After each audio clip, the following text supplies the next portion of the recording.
పూర్వకాలంలో శ్రీకాళహస్తి సమీపంలోని అడవుల్లో తిన్నడు అనే ఒక గిరిజన వేటగాడు ఉండేవాడు. అతడు చాలా ధైర్యవంతుడు, నిజాయితీ గలవాడు, మంచి మనసున్నవాడు.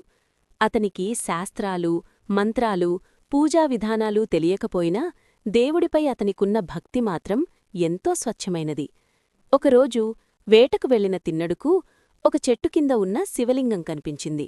అది చూసిన వెంటనే అతని మనసు శివుడిపై నిండా ప్రేమతో నిండిపోయింది. ఆ రోజునుంచి ప్రతిరోజూ తనకు తెలిసిన విధానంలో శివుడిని పూజించేవాడు. అతడు నోటిలో నీళ్లు తెచ్చి శివలింగంపై అభిషేకం చేసేవాడు. తాను వేటాడిన మాంసాన్ని నైవేద్యంగా సమర్పించేవాడు.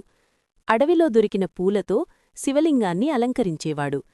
అతని పూజా విధానం సాంప్రదాయబద్ధంగా లేకపోయినా అది నిజమైన ప్రేమతో నిండినది.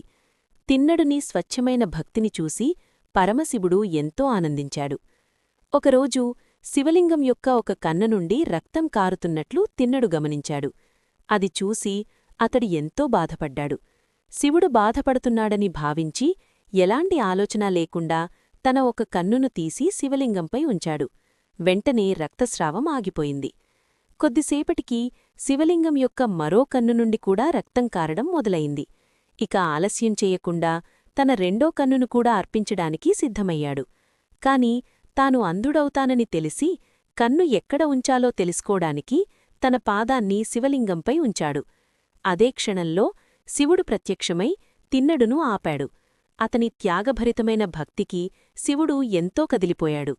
తిన్నడిని ఆశీర్వదించి ఇలా అన్నాడు: "నీ భక్తి అన్నింటికంటే గొప్పది." శివుడు తిన్నడికి చూపును తిరిగి ప్రసాదించి అతనికి భక్తకన్నప్ప అనే మహానామాన్ని ఇచ్చాడు. భక్తకన్నప్ప మోక్షాన్ని పొందాడు. అతని కథ నేటికీ నిజమైన భక్తికి ప్రతీకగా నిలిచింది.